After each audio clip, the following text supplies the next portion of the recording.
Welcome back to my YouTube channel. आज हम करेंगे, ये हमारी यूनिट सेकंड है। इसका जो है आज हम फर्स्ट पार्ट करेंगे जो है पार्ट 2।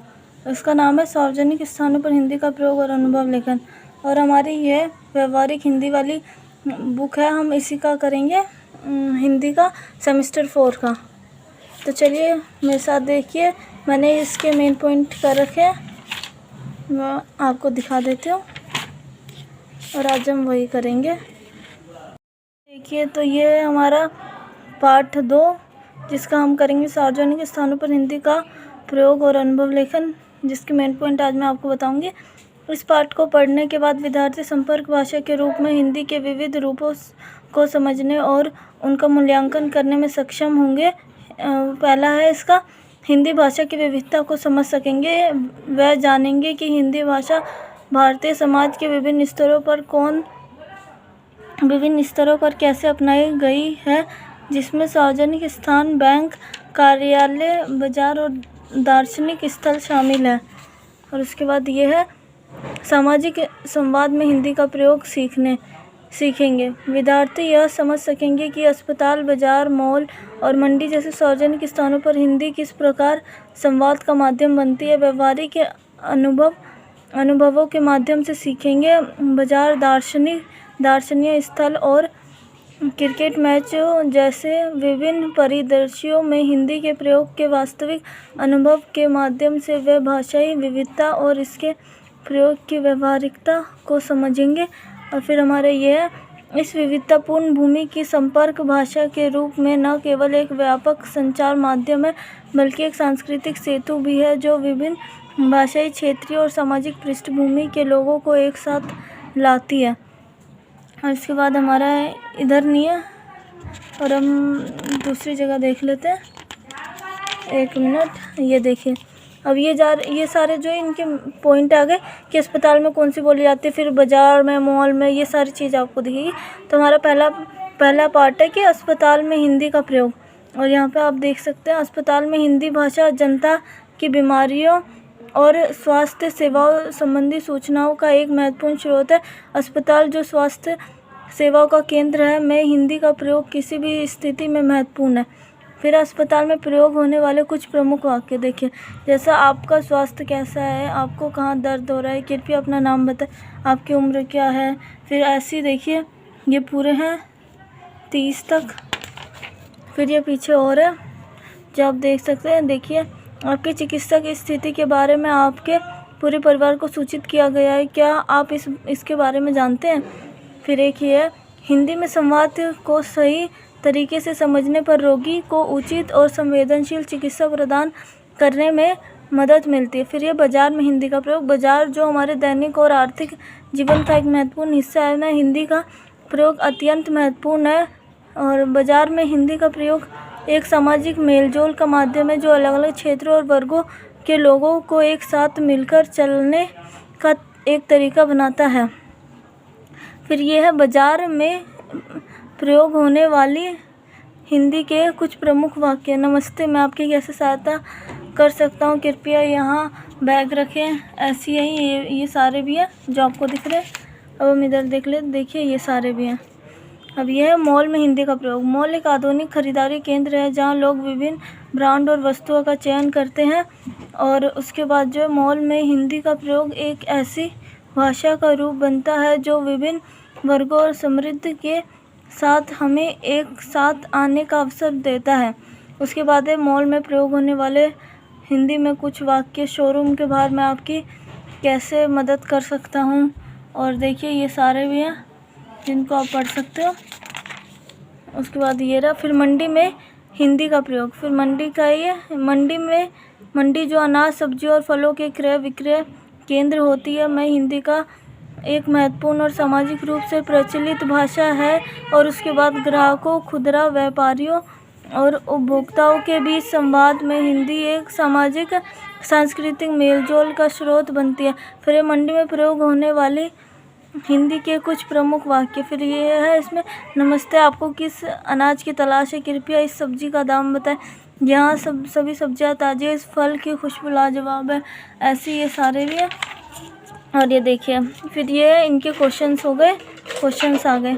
उसके बाद है अनुभव लेखन। अनुभव लेखन का महत्व उसके विचार, भावनाओं और अनुभूति को दूसरों के साथ साझा करने से है। और फिर जो है हमारा यहाँ पे आप देख सकते हो, एक अच्छा अनुभव वह लेखन है जब हम अपने जीवन के महत्वपूर्ण पलों को दूसरों के साथ साझा करते हैं और उन्हें अपनी सरल भाषा में समझाते हैं। उसके बाद जो है हम देख लेते हैं नेक्स्ट में हमारा हिंदी में बाजार दौरे का अनुभव लेखन।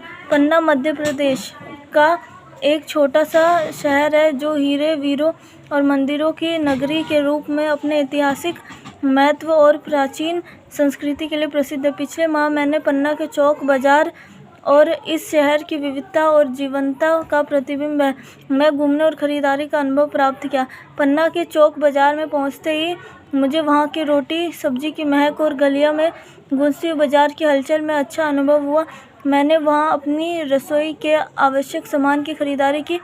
चावल, दाल, मसाले और तेल के डिब्बे और अन्य सामान की खरीदारी ने मुझे यादगार अनुभव प्रदान किया। बाज़ार में एक मोबाइल की दुकान पर गया और मैंने मोबाइल का स्क्रीन गार्ड बदलवाने के लिए वहां के मोबाइल टेक्नीशियन ने मेरी मदद की। मेरे एक दोस्त ने मुझे बाज़ार के एक प्रसिद्ध रेस्टोरेंट में खाने के लिए आमंत्रित किया।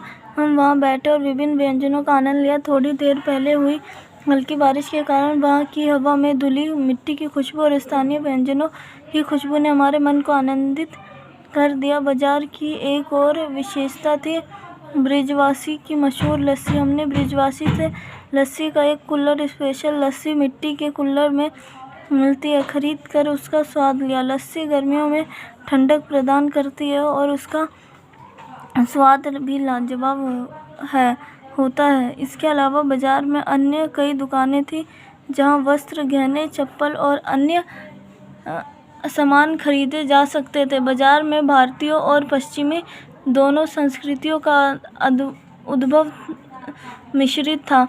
और फिर समय बिताने के बाद मैंने पन्ना के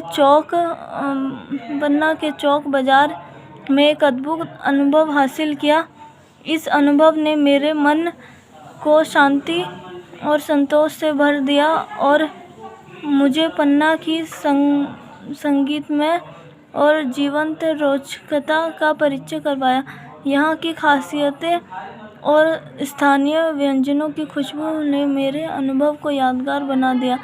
फिर एक ये स्टोरी है दार्शनिक स्थल भ्रमण का अनुभव लेखन।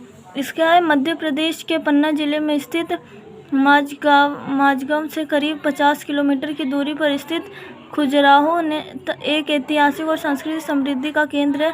पिछले रविवार मैंने खजुराहो की यात्रा की जो मेरे लिए एक अत्यंत सुखद अनुभव साबित हुई। खजुराहो पहुंचकर पहला दृश्य ही मनोहारी था। खजुराहो के मंदिर का शानदार अनुभव, अभिनव आकार और विशालता स्थिर मनोहर कर रहे थे। स्थल के ऐतिहासिक मंदिर वास्तुकला के उत्कृष्ट उदाहरणों के रूप में विख्यात। इन मंदिरों की शिल्पकला, सौंदर्य और विस्तार से बनाए गए अद्भुत विमानों ने मुझे आश्चर्यचकित किया। सबसे पहले मैंने खजुराहो के लक्ष्मण मंदिर की यात्रा की। यह मंदिर खजुराहो के प्रमुख धार्मिक स्थलों में से एक है और इसका निर्माण 10वीं शताब्दी में हुआ था।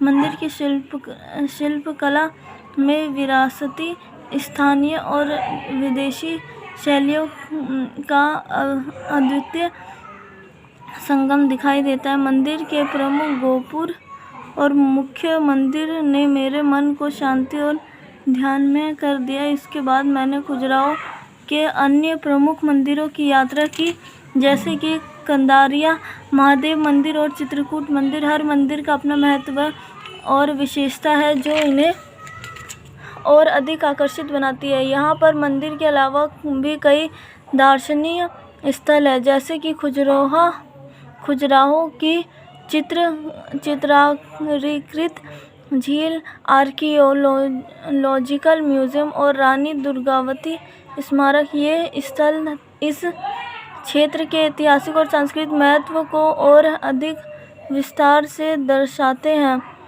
दोपहर को मैंने होटल ललित में अपना भोजन किया। वहाँ की शानदार आंतरिक सजावट, स्वादिष्ट खाना और उत्कृष्ट सेवा ने मेरे दिन को और भी यादगार बना दिया। मैंने वहाँ प्याज की कचौड़ी, लाल मिर्च के पकौड़े, दालचीनी और मिठाई का आनंद लिया। खजुराहो की यात्रा ने मुझे न केवल ऐतिहासिक और सांस्कृतिक धरोहर के रूप के साथ परिचित किया, बल्कि मुझे विश्व स्तरीय भोजन और आराम का अवसर प्रदान किया। इस यात्रा ने मेरे मन को शांति और संतोष से भर दिया और मैंने इसे एक अद्भुत और यादगार अनुभव के रूप में संज्ञान में लिया।